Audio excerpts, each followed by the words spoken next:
All right, hey guys, another quick update on the smart generator and the connection that originally comes with this on your propane line.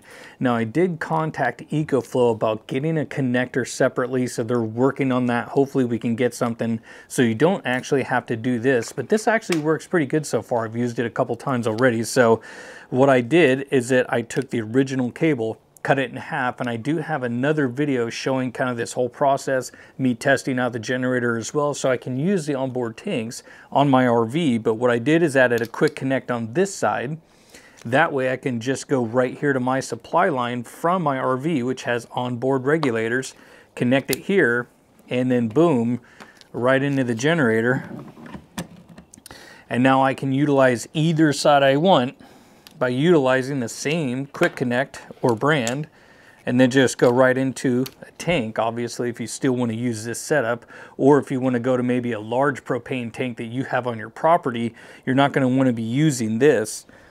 Also, the company that I got this from, this one is actually quite a bit longer. It's an additional, I think, 2.5 feet.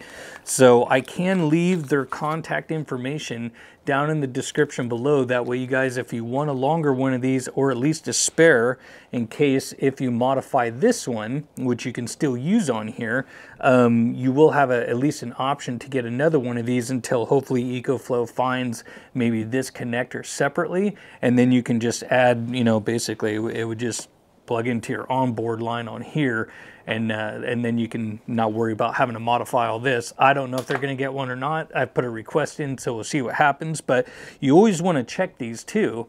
So when you are messing with propane, you should get yourself a little tester like this. These are only $25, but when you turn this on, this whole system now is pressurized, and you would just basically do a little sniff test like this with these little pins. That way you know when you've modified this, when it is under pressure, that you're not going to have any leaks. And so when I've done this several times, I've displayed this pin. I'll have a link for this as well. And again, at $25, I leave this on my RV because it just is a great tool to have.